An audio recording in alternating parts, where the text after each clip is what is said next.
رابعہ بصری رحمۃ اللہ علیہ کو دنیا سے گئے ہوئے 1200 سال ہو چکے ہیں، لیکن ان کا نام آج بھی زندہ ہے، رابعہ بصری۔ رابعہ بصری نہ کوئی شہزادی تھی، نہ کوئی ملکہ تھی، نہ کوئی وہ خوبصورت تھی، نہ کوئی خاندانی تھی، بلکہ عورت ہونے کے لحاظ سے ہر عیب اس میں تھا۔ ان کی عادت یہ تھی، وہ روزانہ عشاء کی نماز کے بعد غسل کر کے کپڑے بدل کے اپنے خامن سے پوچھتی آپ کو میری ضرورت ہے؟ اگر وہ کہتے کوئی نہیں ہے تو پھر پوچھتی مجھے اجازت ہے؟ وہ کہتے اجازت ہے تو پھر مصلے پہ کھڑی ہو جاتی اور فجر کی نماز تک مصلے پر کھڑی رہتی تھی۔ ان کا خامن جلدی فوت ہو گیا، جوانی میں ہی بیوہ ہو گئی۔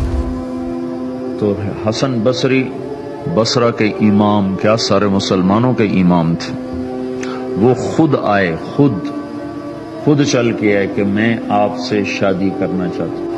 وہ کوئی شادی کا شوق نہیں تھا ان کو، وہ تو اولاد کے قابل نہیں، شکل صرف ان کی نیکی اور ان کا جو اللہ سے تعلق تھا، ان کو یہ لالچ ہوا کہ یہ میری بیوی ہو جائے تو اس کی طفیل شاید میری بخشش ہو جائے۔ تو ان کے پاس آئے، کہنے لگے رابعہ میں آپ سے شادی کرنا چاہتا ہوں، خود پیغام لے کر آئے۔ تو انہوں نے فرمایا میری 4 باتوں کا جواب دے دو تو میں شادی کر لیتا۔ کہنے لگے کیا؟ کہ یہ بتاؤ میں جنتی ہوں کہ دوزخی ہوں؟ کہنے لگے یہ تو میں کچھ نہیں کہہ سکتا۔ اچھا یہ بتاؤ جب اللہ تعالیٰ قیامت میں اعمال نامے اڑائے گا، کسی کے سیدھے ہاتھ میں آئے گا، کسی کو الٹے ہاتھ میں آئے گا، میرے سیدھے ہاتھ میں آئے گا تو الٹے ہاتھ میں آئے گا؟ کہنے لگے یہ بھی کچھ نہیں بتا سکتا۔ کہنے لگے اچھا یہ بتاؤ جب اللہ نیکیوں کو تولے گا، کسی کی نیکیاں بڑھ جائیں گی، کسی کے گناہ بڑھ جائیں گے، میرے گناہ زیادہ ہوں گے نیکیاں زیادہ ہوں گی؟ کہ یہ بھی نہیں بتا سکتا۔ کہ اچھا یہ بتاؤ جب لوگ پل صراط سے گزریں گے، کوئی پار نکل جائیں گے، کوئی نیچے گر جائیں گے، تو میں پار نکلوں گی کہ دوزخ میں گروں گی؟ کہنے لگے یہ بھی میں نہیں بتا سکتا۔ تو پھر فرمایا اچھا جاؤ مجھے تیاری کرنے دو، مجھے ان 4 باتوں کی تیاری کرنی ہے، میرے پاس شادی کے لیے وقت کوئی نہیں ہے۔ جو اللہ سے دوستی لگا لیتے ہیں اللہ دنیا ان کے لیے مسخر کر دیتے، اللہ دنیا ان کے پاؤں میں ڈال دیتے۔ تو جب ان کا انتقال ہوا، رات کو ان کا انتقال ہوا، تو اپنی خادمہ سے کہا بس 2-4 آدمی بلا کے مجھے جلدی سے دفن کر دو، کسی کو نہ بتاؤ، صبح لوگوں کو بتا دینا اور مجھے کفن دینا میری اس چادر میں جس میں میں تہجد پڑھا کرتی تھی۔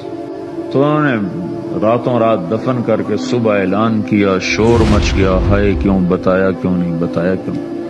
تو اگلی رات ان کی خادمہ نے ان کو خواب میں دیکھا، سبز لباس پہنا ہوا، حسن و جمال، سورج چہرے پہ چمک رہا۔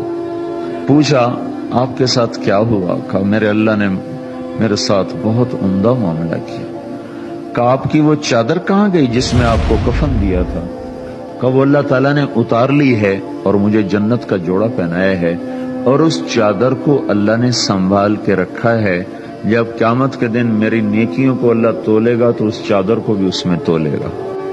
انہوں نے پوچھا منکر نکیر کا کیا ہوا؟ کہا وہ آئے تھے تو انہوں نے مجھ سے کہا من ربکی، تیرا رب کون ہے، تیرا رب کون ہے؟ تو میں نے منکر نکیر سے کہا جس اللہ کو 40 سال نہیں بھلایا اس کو 4 ہاتھ زمین کے نیچے آ کر میں بھول جاؤں گی؟ کہ جس رب کو 40 سال میں نہ بھلا سکی اس کو 4 ہاتھ زمین کے نیچے آ کر میں بھول جاؤں گی؟ تو منکر نکیر نے کہا اب اس کا آگے کیا حساب لینا، چلو بھائی واپس چلو۔